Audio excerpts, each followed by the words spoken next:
Hello प्यारे बच्चों, प्यारे साथियों, आ जाइए। आपका भरपूर स्वागत है आपके प्यारे से एजुकेशनल प्लेटफॉर्म विद्याकुल में। मैं विशाल विक्रम सिंह उपस्थित हूँ आप सबके लिए एक जानदार शानदार कक्षा लेकर के।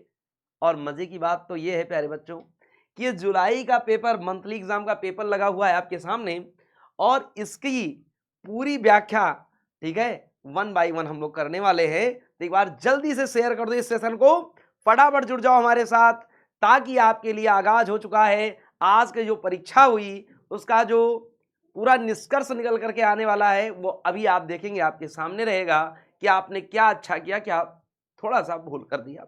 वैसे मेरे बच्चों के लाल लालियों के चेहरे पे तो मुस्कान है।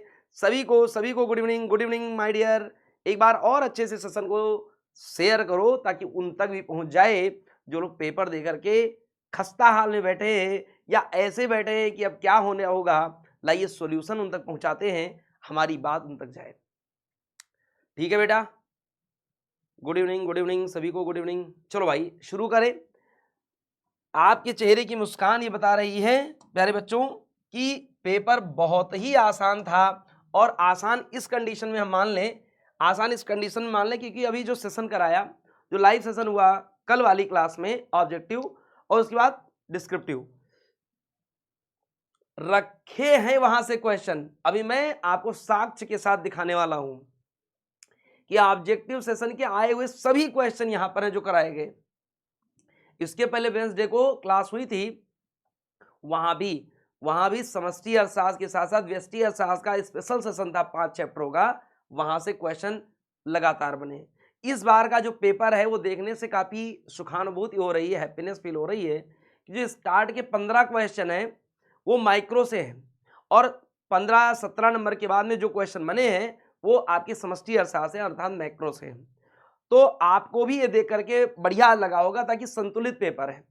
पहले के जो पेपर मई और जून के हुए बेटा, वो कहीं ना कहीं उलझे हुए थे।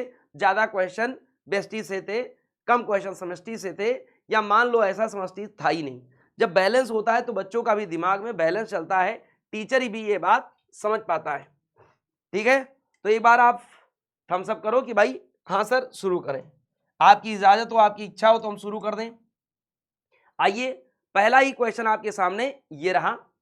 सबसे इंपॉर्टेंट बात, अच्छा यहां से सारे क्वेश्चन करने हैं, 1 से 30 तक करना ही है।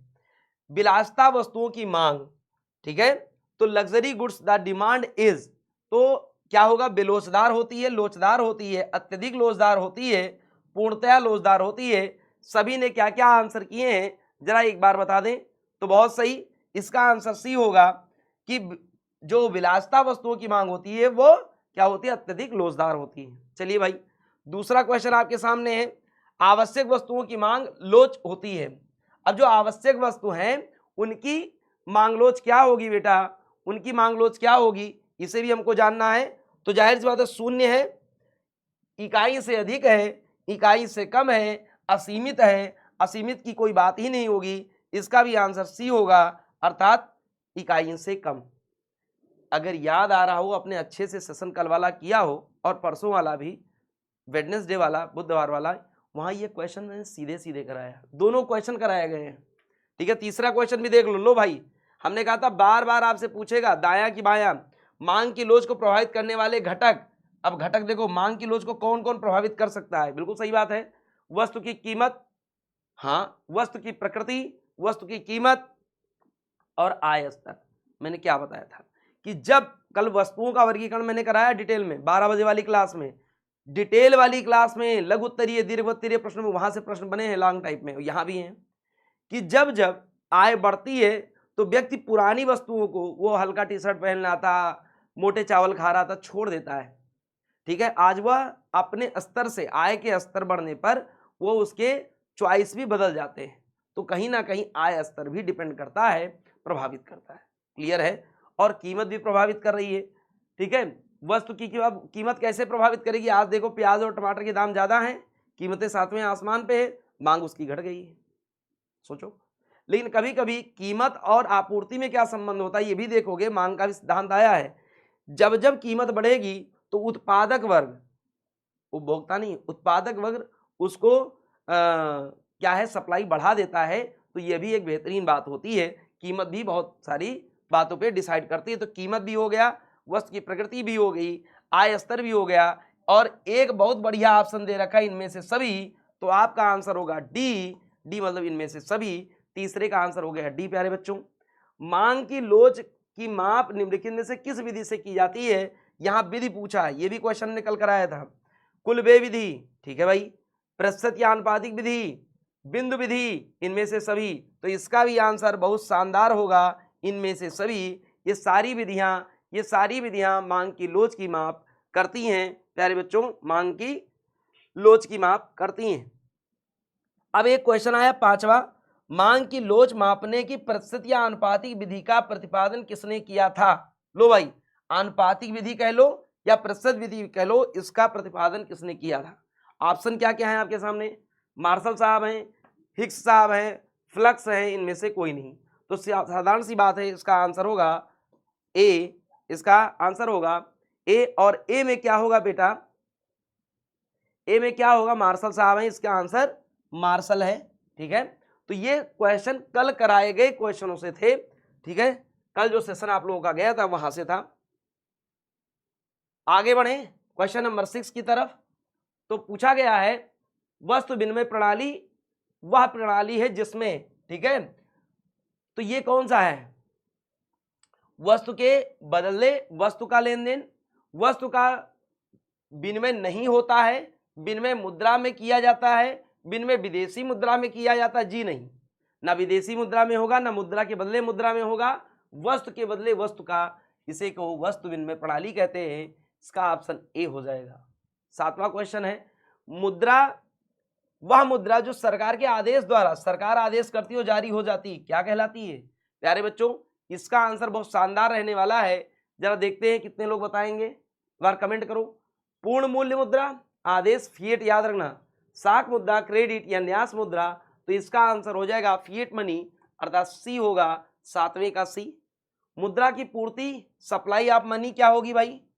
एक प्रवाह है, वास्तविक प्रवाह है, स्ट्रक्चर है, इनमें से कोई नहीं, तो इसका आंसर हो जाएगा बी, स्ट्रक्चर है, 8वें का बी। आगे बढ़ते हैं, 9 नंबर क्वेश्चन है, भारत में सिक्के जारी किए जाते हैं। लो भाई, अब इसमें जो बालक बालिका अप्रसन्न हो, डाउट में हो, उसके लिए तो भाई कोई सुविधा नहीं है, अलग से कोई जवाब उसका नहीं है, क्योंकि ये इतनी बार कराया गया क्वेश्चन है, जनरल क्वेश्चन भी है, हमने मनी बैंकिंग को बहुत अच्छे से पढ़ाया है। सिक्के कौन जारी करता है? आप कोई कहेगा आरबीआई, आरबीआई नहीं होगा बेटा, वित्त मंत्रालय वाली स्थिति होगी। ठीक है, तो ये वाला भी आपको देखना है। 9 का आंसर क्या हो जाएगा? वित्त मंत्रालय, अर्थात ऑप्शन सी।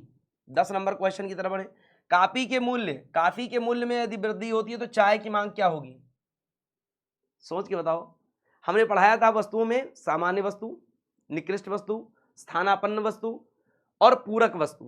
पूरक वस्तु वो जो एक के साथ एक की स्थिति में आ जाए।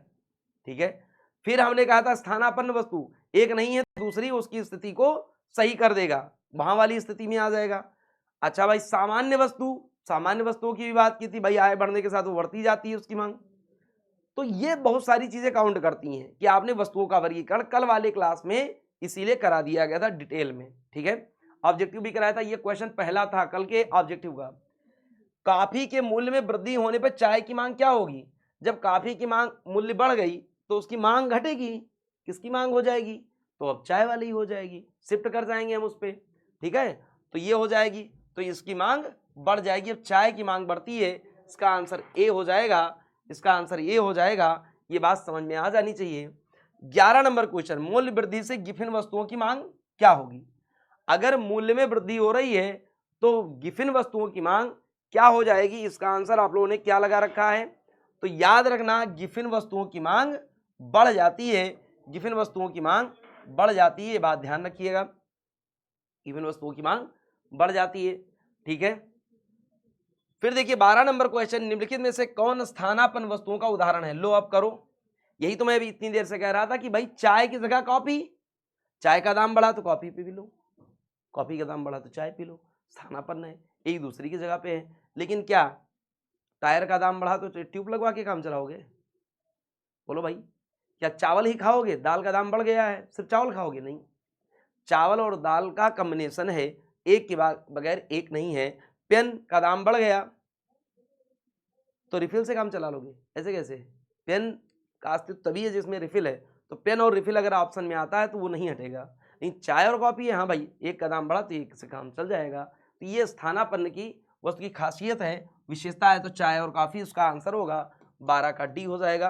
13 नंबर, आय बढ़ने पर उपभोक्ता किन वस्तुओं की मांग घटा देता है? लो भाई, घटा देता है। अभी इसकी हम चर्चा कर रहे हैं, निम्न कोटि वस्तु की, ठीक है, गिफिन वस्तुओं की घटा देगा। अब देखो सामान्य वस्तुओं की इनमें से कोई नहीं। अगर आय बढ़ रही है, आय अगर बढ़ रही है तो इस पर क्या प्रभाव पड़ेगा, ये ध्यान रखिएगा। आय अगर बढ़ रही है तो ध्यान रखिएगा, इसका आंसर दोनों हो सकता है, निम्न कोटि की वस्तु और वस्तुओं गिफिन वाले में भी। वैसे इसका आंसर ए होगा, हम तो ए मानेंगे, ठीक है, बट गिफिन वस्तुओं की भी स्थिति में जा सकती है। देखो हम क्यों मानते हैं, एक तो ये बात कि जब जब आय बढ़ रही है तो हम क्या कह रहे हैं, जो फुटपाथ पर आइटम हम लोग पहले खरीद लिया करते, आय बढ़ेगी तो हम मॉल की तरफ शिफ्ट हो जाएंगे, चीज़ें वही, टी शर्ट वही है, ठीक है। लेकिन अब हम रेडी पटरी वाली टी शर्ट नहीं पहनेंगे, अब हम सीधे जाएंगे मॉल में पहनेंगे, ठीक है। वस्तु उसी टाइप की है, अब हमारे आय बढ़ी है तो हम अधिक मूल्य वाली वस्तुओं की तरफ शिफ्ट हो जाएंगे, ये वाली भी। और जो पहले वाली वस्तु थी वो निम्न कोटि की वस्तु उस व्यक्ति के लिए हो जाएगी जिसकी आय बढ़ी है, ठीक है, उपभोक्ता के लिए। तो ये भी बात ध्यान दीजिएगा। तो ये आपका ए ऑप्शन हो जाएगा, ठीक है। वैसे जिन लोगों ने सी लगाया वो भी सही ही है। चलिए भाई, सामान्यतः मांग वक्र की ढाल होती है, ये पूछा गया है, मांग वक्र की ढाल क्या होती है, बहुत अच्छे से बताइएगा आप लोग। चलो भाई, मांग वक्र की ढाल क्या होगी, तो बाएं से दाएं की ओर नीचे खिसकती है, ये बी ऑप्शन हो जाएगा बेटा, बी ऑप्शन हो जाएगा। 15 नंबर क्वेश्चन, किस प्रकार की वस्तुओं के मूल्य में कमी होने से मांग में वृद्धि नहीं होती? लो भाई, अगर भाई कीमत में कमी है, मूल्य में कमी हो रही है, मूल्य में कमी मतलब कीमत कम है, तो मांग में वृद्धि नहीं होती है। जनरली आप देखते होंगे जब जब कीमतें गिरती हैं तो मूल्य में वृद्धि होने लगती है।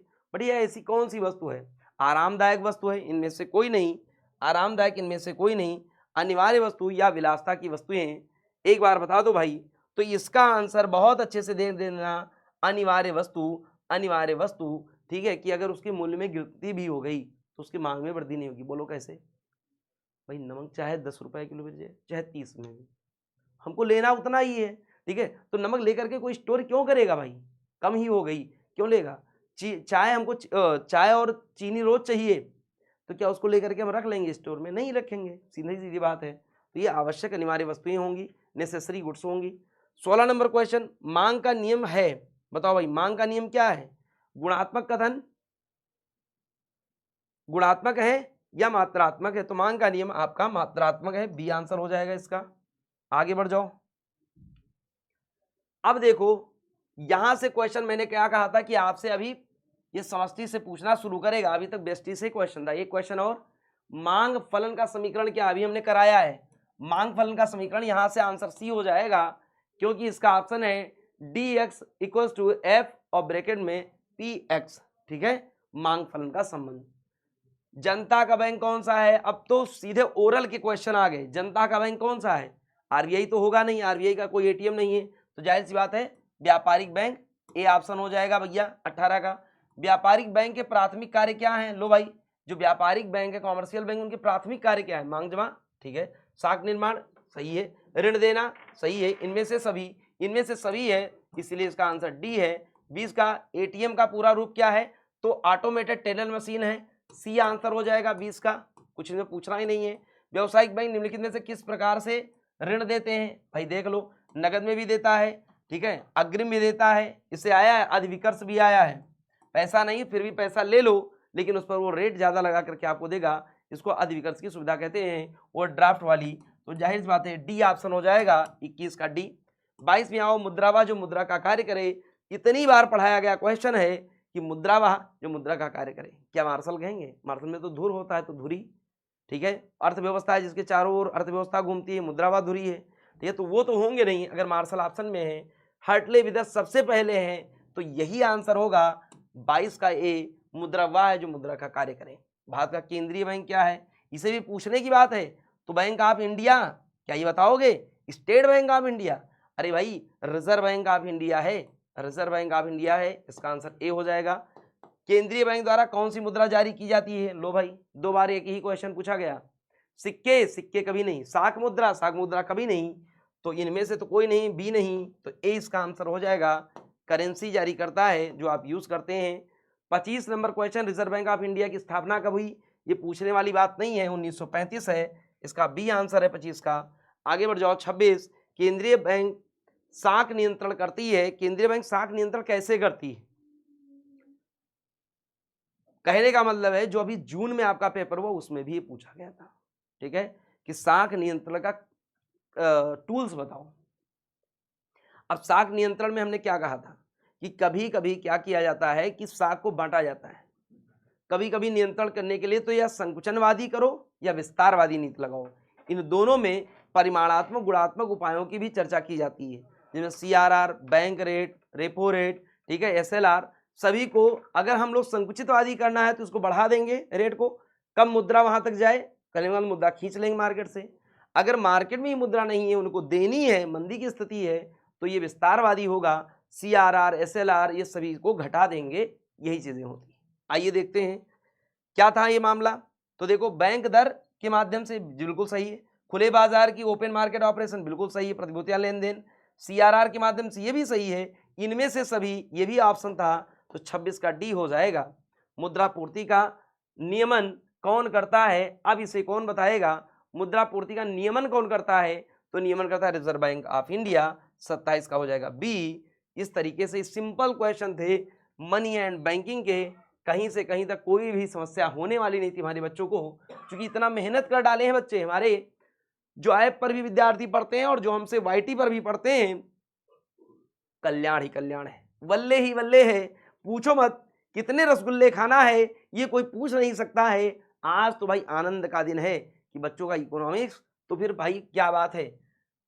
पेपर का जहाज बनाया बच्चों ने। निम्नलिखित में कौन मुद्रा का कार्य नहीं है? अब बताओ, मुद्रा का कार्य कोई पूछने वाली बात है? अरे मुद्रा भाई विनिमय का माध्यम है, जी हाँ। मूल्य का संचय है, जी हाँ। विनिमय का माध्यम है, मूल्य का संचय है, लेखा की इकाई है, कीमत स्थिरता नहीं है, तो जो नहीं है वही है, बी आंसर होगा 28 का।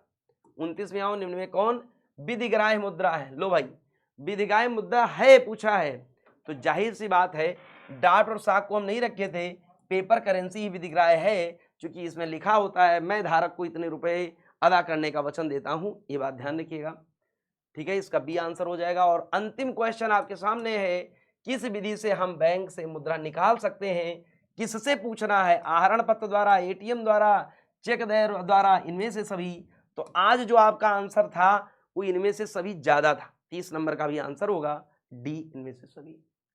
आई होप कि आपको ऑब्जेक्टिव टाइप क्वेश्चनों में मुझे नहीं लगता इक्का दुक्का छोड़ करके कहीं पर भी ज्यादा सोचना पड़ा होगा, क्योंकि इसके पहले की जो तीनों क्लासेस थी, ठीक है, ये वो क्लासेस जिन्होंने इस दृष्टिकोण से भी नहीं देखी कि पेपर देना है या हमारे यहाँ नहीं होता है, इस भ्रम को आप दूर करें, वो क्लासेस जरूर देख लें, क्योंकि वो क्लासेस डिस्क्रिप्टिव टाइप, ग्राफ वाली, बहुत सारी चीज़ों को लेकर के थी, इसलिए वो इंपॉर्टेंस है। आइए बात करते हैं आपकी इन क्वेश्चनों पर कि देखिए ये क्वेश्चन भी किस तरीके से रहे। लघु उत्तरीय क्वेश्चन, प्यारे बच्चों, यहां से 10 क्वेश्चन थे, सिर्फ क्वेश्चन 5 करने थे, ठीक है, ऐसे ही पेपर बनता है। और दीर्घ उत्तरीय में सिर्फ यहां से 3 क्वेश्चन करने थे। मेरे लाल लाली एक बार बता दें कि सर हो गया है मेरा 3 क्वेश्चन, एनी 3 क्वेश्चन अटेंड, ठीक है। 5-5 नंबर के होते हैं, 15 नंबर का होगा ये लॉन्ग, और इधर 5 क्वेश्चन करने थे, ये 2-2 का होता है, हो गया 10। मैं पढ़ता हूं क्वेश्चन, आप बताइएगा आंसर। पहला क्वेश्चन जो आप में था वो यहां पर भी लिखा, वस्तु विनिमय प्रणाली से आप क्या समझते हैं? जब वस्तु के बदले वस्तु को लिया जाए, वस्तु के बदले वस्तु को दिया जाए, क्रेता विक्रेता के बीच में वस्तु ही माध्यम हो, मुद्रा नहीं, उसे वस्तु विनिमय प्रणाली कहते हैं। प्राचीन समय में हमारे यहाँ यही प्रचलित थी, सीधी सीधी बात लिखना था, ठीक है। अधिविकर्ष, अब तरलता जाल को अगर ना भी लिखो, लिक्विडिटी, ठीक है, तो अधिविकर्ष की सुविधा आप बैंक में पढ़े थे, ये क्वेश्चन हो जाता। अधिविकर्ष मतलब ओवरड्राफ्ट। व्यवसायिक बैंक, व्यापारिक बैंक अपने कस्टमर्स को क्या करते हैं कि अगर उनके खाते में पैसा भी नहीं तो फिर भी अधिविकर्ष की स्थिति में वो पैसा देते हैं, रेट ज़्यादा लेते हैं जो उनको जमा करना होता है। लेकिन इसके लिए जो उनका उपभोक्ता है उसको विश्वसनीय होना पड़ेगा, ईमानदार होना पड़ेगा बैंक की नज़र में, ठीक है। बैंक दर और सीआरआर क्या है? अब लो भाई, बैंक रेट और सीआरआर, कैश रिजर्व रेशियो। जब बैंकों को पैसा चाहिए तो आरबीआई देता है, ठीक है, कैश रिजर्व रेशियो और बैंक अपना कुछ पैसा 3% 4% आरबीआई के पास रखते हैं, इसको कैश रिजर्व रेशियो तरलता के रूप में, और एसएलआर को अपने पास रखते हैं। ये हो गया। मांग का नियम एवं मांग की लोच में क्या अंतर है? अब मांग का नियम, मांग की लोच, मांग का नियम क्या कहता है? ठीक है, मांग का नियम सीधा ये कहता है, मांग का नियम और कीमत, कीमतें जब बढ़ती जाती हैं तो मांग घटती जाती है। ठीक विपरीत, जब कीमतें कम होती चली गई तो मांग बढ़ती जाती है। इसी को मांग का नियम कहते हैं। सिंपल सी बात है, इसको भी आप लिख सकते हो। ठीक है, बहरहाल अगर मांग की लोच की अगर हम बात करें, मांग की लोच की बात करें प्यारे बच्चों, तो मांग में परिवर्तन बटे वस्तु की कीमत में परिवर्तन, मांग में परिवर्तन बटे वस्तु की कीमत में परिवर्तन, मांग की लोच का सूत्र हम कल ही बताए थे, तो उसको भी लिख सकते थे आप। बहरहाल अब ये क्वेश्चन आपके पास 3 हो गए, ये तो हमने कल ही कराए थे। गिफिन का भी बात अगर कर दो, ठीक है। अब मांग के नियम के अपवाद, ठीक है, अपवादों को भी अगर आप ध्यान दोगे तो अपवाद को आराम से आप लिख सकते हो। देखो एक क्या होता है, 3 अपवाद हम आपको बताएंगे। एक तो गिफिन वाला अपवाद हो गया, गिफिन आप जानते ही हो, प्लस प्रदर्शन की वस्तुओं वाला अपवाद भी होता है कि उनकी कीमतें कितनी भी बढ़ जाएं, अगर आय बढ़ी है तो लोग अच्छा पेंट नहीं है तो अच्छे भाई क्या कहते हैं, फर्श पड़ी हुई है, नहीं भाई उसको निकाल के और अच्छा वाला मार्बल लगवाएंगे। तो प्रदर्शन करने के लिए वो वस्तु उनके पहले है 4 व्हीलर, फिर वो एक नई लग्जरी कार लेने जा रहे हैं, तो ये प्रदर्शन वाली वस्तु, ये कहीं ना कहीं उसके अपवाद है मांग के नियम के। ठीक है, उपभोक्ता की जांच भी होती है, गिफिन वस्तु होती है, और कहीं ना कहीं कीमत वाली वस्तु की भी बात की जाती है, प्रदर्शन की वस्तु, ये अपवाद में लिख सकते हो 3 पॉइंट। भारतीय रिजर्व बैंक में M1 की को परिभाषित किया। अब M1 में डाकघर नहीं आएगा, टोटल डिमांड वाली स्थिति और जमा वाली स्थिति आएगी, इसको M1 में रखेंगे। मांग का विस्तार और संकुचन, इसको भी आप परिभाषित कर सकते थे। चित्र के द्वारा मांग की लोच को भी समझा सकते, कल हमने समझाया था। तो अगर इसमें से करने वाले आपके लिए क्वेश्चन थे तो रिजर्व बैंक M1, ठीक है, मांग का नियम भी हमने पढ़ाया था 2, साथ ही साथ मैंने मांग के नियम और लोच 3, ठीक है, बैंक दर CRR 4, अधिविकर्ष 5, वस्तु विनिमय प्रणाली 6। यहां से 10 क्वेश्चन में 6 तो आप वैसे कर सकते थे, ठीक है, 5 ही करने थे, आराम से कर सकते थे। कल वाली क्लास को हम काउंट नहीं किए। तो लॉन्ग टाइप में आ जाओ बेटा। लॉन्ग टाइप में तो केंद्रीय बैंक, सबसे लास्ट क्वेश्चन, केंद्रीय बैंक के प्रमुख 4 कार्य बताओ।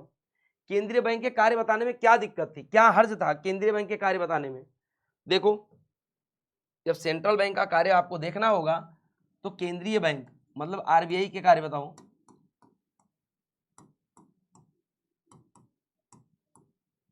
तो सबसे पहला क्या काम है, जो हम 2-3 बातें बताई थी, तो ये तो बैंकों का बैंक है,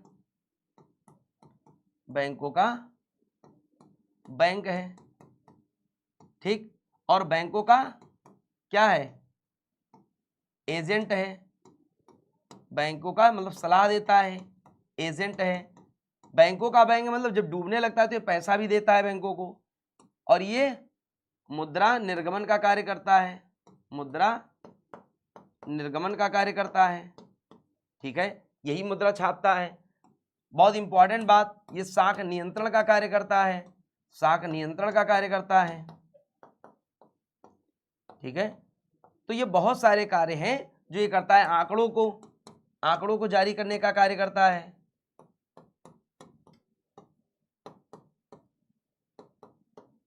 ठीक। तो बैंकों को ऋण भी देगा, पैसा ज्यादा है तो उसको कम करेगा, कम है तो ज्यादा करेगा, ये वाला भी काम बैंकों के एजेंट के रूप में। बहुत सारे काम आप इसको लिख सकते थे, पीपीएम मेथड पर भी हमने इसको समझाया है, बताया है, ठीक है। फिर आगे क्वेश्चन था, इसमें मांग के लोच की मापने की विधि, मांग के नियम क्या, उदाहरण सहित व्याख्या हम बता सकते हैं। मुद्रा के प्राथमिक कार्यों को भी बताइए, और व्यावसायिक बैंकों के प्रमुख कार्यों का वर्णन। लो भाई, व्यावसायिक भी आ गया, केंद्रीय भी। तो व्यावसायिक बैंक के कार्य क्या लिख सकते थे आप लोग, सिंपल से बताओ। व्यावसायिक बैंकों का कार्य क्या लिखते? सबसे पहले तो वो जमा करेगा, ठीक है, फिर वो पैसा देगा भी। तो ये तो जमा वाले में तो कितने प्रकार की जमाएं देता है, फिर ऋण देने में अधिविकर्ष की भी सुविधा देगा, अग्रिम सुविधा भी देगा, ठीक है, डायरेक्ट सुविधा भी, नगद में भी हस्तांतरण करेगा। ये द्वितीयक कार्य हो गए।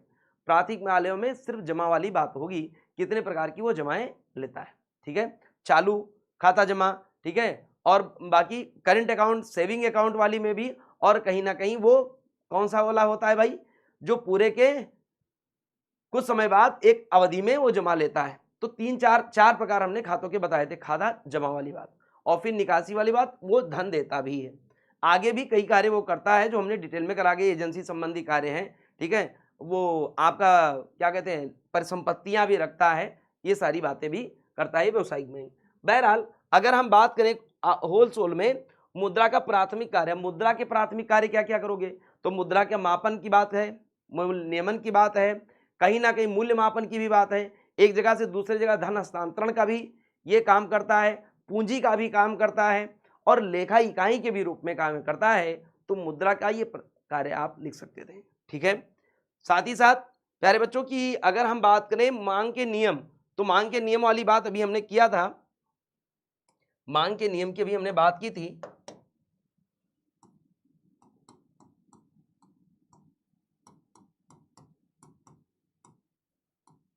मांग के नियम की अगर हमने बात की तो हमने कहा कि अगर दो चीजें हैं, सबसे इंपॉर्टेंट बात कि कीमत है और वस्तु की मांग है, तो कुल मिलाकर के डिमांड है, ठीक है, और प्राइस है। अगर रेट की बात करें, ठीक है, प्राइस की भी बात कर सकते हो, रेट कह दो। तो जब जब रेट बढ़ती है तो डिमांड इसकी मांग कम हो जाती है। यहाँ आपूर्ति की बात नहीं, ध्यान रखना, मांग आपूर्ति नहीं है। और दूसरे पॉइंट में अगर देख लो इसका ठीक अपोजिट, मतलब इनमें कोई डायरेक्ट संबंध नहीं है, व्युत्क्रमानुपाती संबंध है। और अगर हम यहाँ बात करें कीमत के सामने अगर मांग कर दें वस्तु की, तो जब जब कीमतें कम होंगी तो उसकी मांग ज्यादा हो जाएगी, बढ़ने लगेगी। लेकिन सोच के देखो कि कीमत चाहे ज्यादा है चाहे कम है, अगर लोग विलासिता की वस्तु है तो उसको लेंगे ही लेंगे। ये बात समझ में आ रही है। वही बात थी कि अपवाद में मैंने क्या कहा था कि उपभोक्ताओं का नजरिया, ये बात भी थी, गिफिन वस्तुएं, ठीक है, ये बहुत सारी बातें उसमें आ जाती हैं जो अपवाद वाला क्वेश्चन आया था। तो मांग के नियम में ये बात ध्यान रखना, इनमें डायरेक्ट रिलेशन नहीं है, इसमें इनडायरेक्ट रिलेशन, मतलब इनवर्सली प्रोपोर्शनल है, व्युत्क्रमानुपाती संबंध को दिखाता है।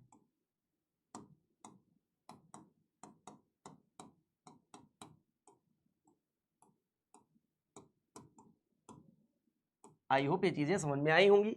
इस तरीके से जहां आरबीआई से भी क्वेश्चन आया आपके, आरबीआई के कार्य बताओ, आरबीआई के कार्य ये भी आपने अच्छे से कर लिए। फिर आपसे पूछा गया कि व्यावसायिक बैंकों के कार्य बताओ, ये भी आपने कर लिया। तो ये व्यावसायिक बैंक के भी कार्य आपसे पूछे गए और डिटेल में दोनों क्वेश्चन आप कर सकते थे। साथ ही साथ मुद्रा के कार्य बताओ, 3 कार्य एक साथ पूछा गया, मुद्रा के कार्य बताओ, ठीक है, तो मुद्रा के भी कार्य आपने बताई। तो तीनों क्वेश्चन हमारे कराए हुए हैं, लॉन्ग टाइप में सब आए हैं, प्लस मांग का नियम भी हमने कराया है, इसे भी आप कर सकते थे।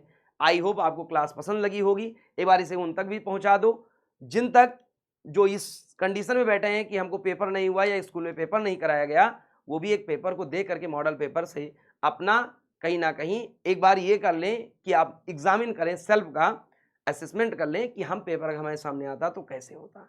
चलिए भाई, जुड़े रहने के लिए, हमारे परिवार के साथ बनने के लिए बहुत बहुत धन्यवाद।